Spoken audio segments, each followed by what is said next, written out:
Chitra was sitting in the first class lounge waiting for the train. There were still 2 hours left for the train to arrive. She had come for a conference. The conference had ended at 4 o'clock. She had no desire to wander around the city. The people who had come with her had gone to explore the town. There was no one else in the lounge.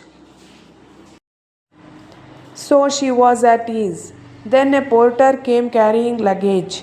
She did not like to have her privacy disturbed, but in a public place one could not prevent anyone from entering.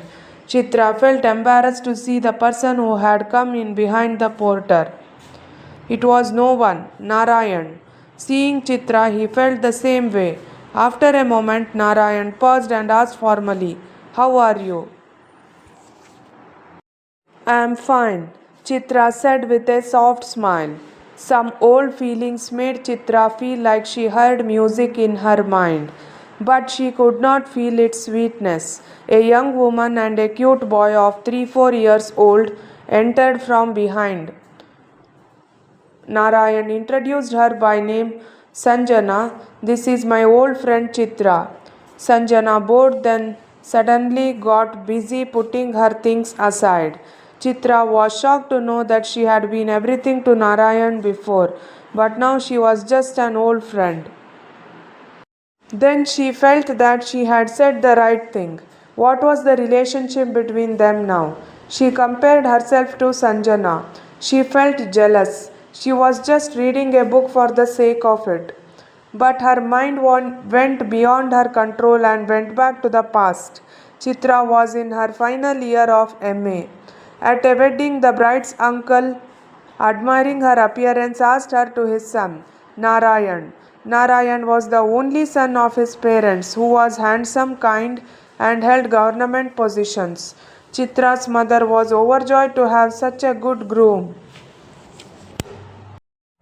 But she was worried about how her daughter would be in another house. Now she would not even take care of her belongings properly. Would such a woman be able to support a family? Chitra's mind was also worried about this. If she found a husband like Narayan, all her dreams would come true. But she was worried that her mother would have to be alone. She had been alone with her mother since she could remember. She didn't even remember her father's face. The engagement day came. Narayan, looking around the group of relatives and friends, asked Chitra, "Can I call you?" Chitra smiled shyly and agreed. That night, Chitra's dreams were so much. She had been expecting the call since the next morning. Whenever the phone rang, Chitra would leave all her work and come running.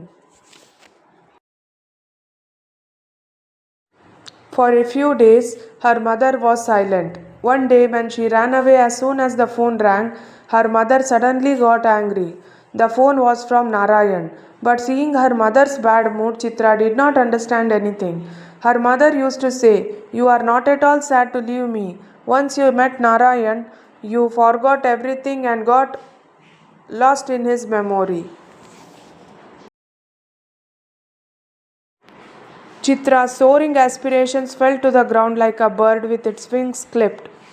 Chitra, who was lost in herself, realized that her mother did not like her restlessness and Narayan calling her again and again. So, when Narayan called, she asked her to call back after a few days. She could understand her mother's grief. Since childhood, her mother had suppressed her desires and fulfilled Chitra's every wish within her limited income. She had to go to her friend Mayuri's birthday party. There, all her friends would come wearing new frocks. She had only once said that she should wear an old frock. Immediately, her mother brought new clothes and sat up all night sewing a frock for her. Partly, she looked better than everyone else. By the time she reached college, her mother had become like a close friend to her. She would not have been able to sleep if she had not told her about the events of the whole day. One day, when she came home from college, her mother was not at home. Chitra was very angry. Mom, do you know that I don't eat without you? So why did you go out? Chitra asked her mother when her mother came home. Since then, her mother had not been going anywhere by the time Chitra got home. It was natural for her to feel sad if her daughter was now immersed in the memory of Narayan. Chitra would call her mother whenever Narayan called. Chitra's exam was about to start. Narayan called to wish her. Her mother picked up the phone. Look, Narayan, Chitra has an exam from tomorrow. If you are calling like this, she will not feel like studying, she said.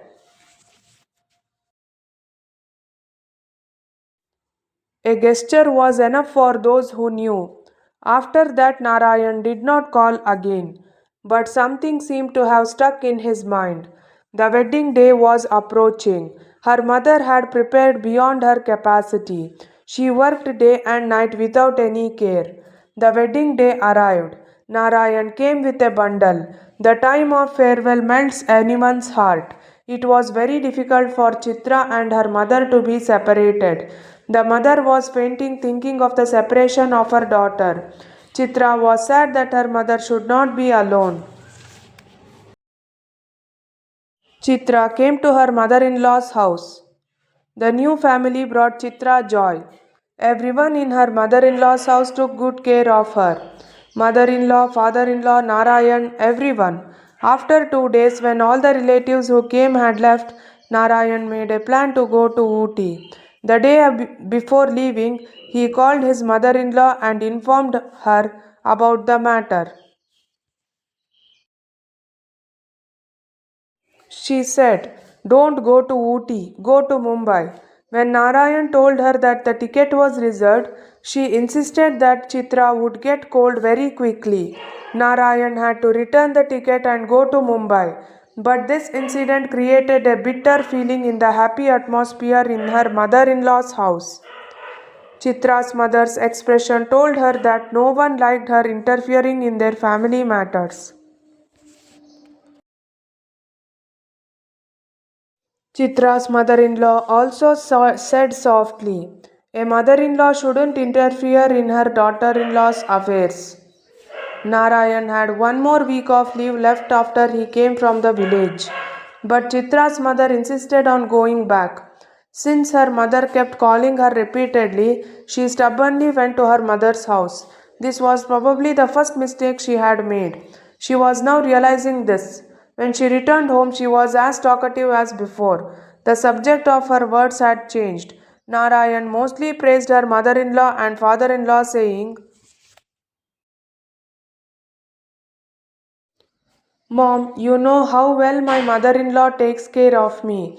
I feel more like a mother than a mother in law. Mom, when I forgot to drink milk one day, she herself came and got the milk and gave it to me. She thought her mother would be happy to hear all this. But her mother's face fell pale. She was in the same situation as when a little girl snatched her favorite doll from her hands. But Chitra, who was immersed in her new family, did not experience her mother's grief. One day Chitra spoke. Last week my mother in law had a headache. I cooked myself.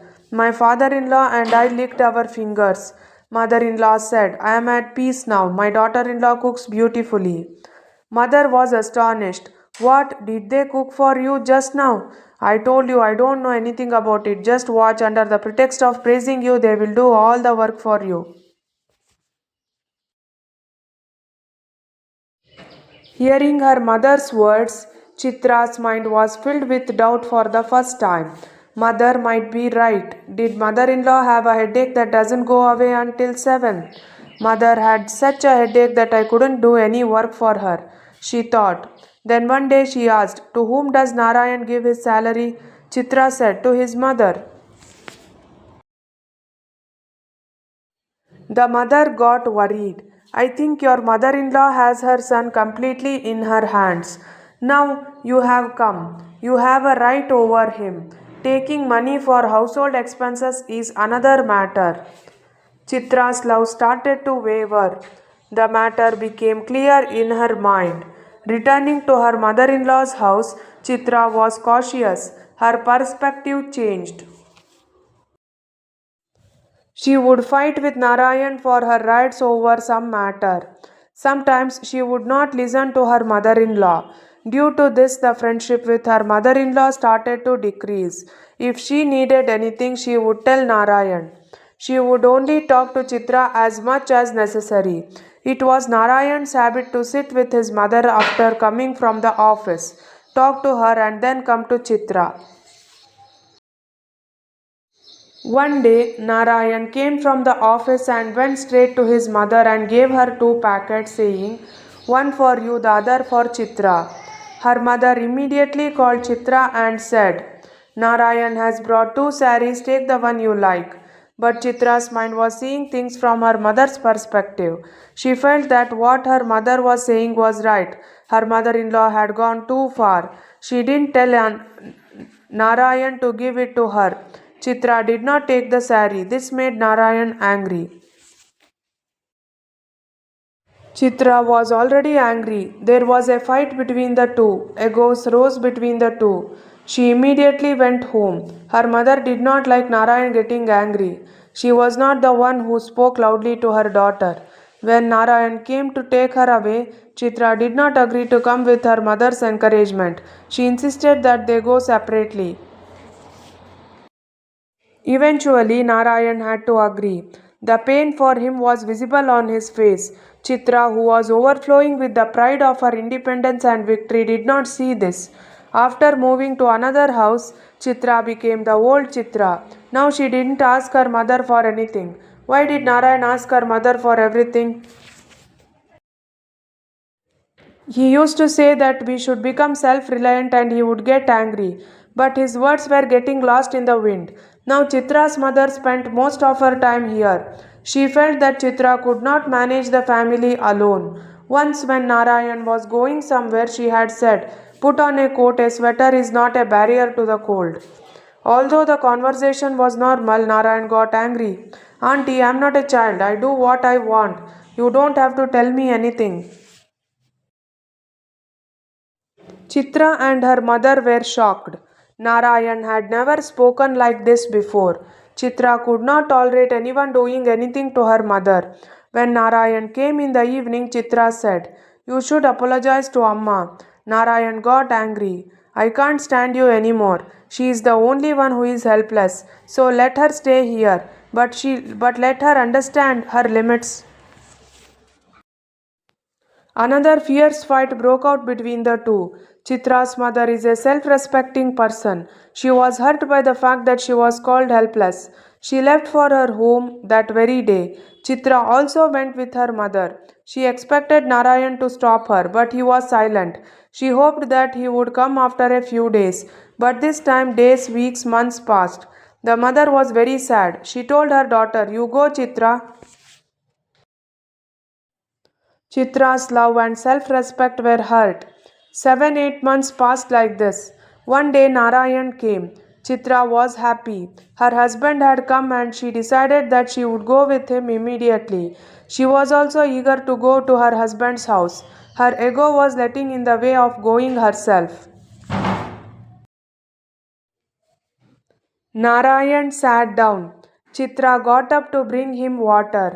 Then Narayan said seriously, "No need for treatment, just sign here," he said.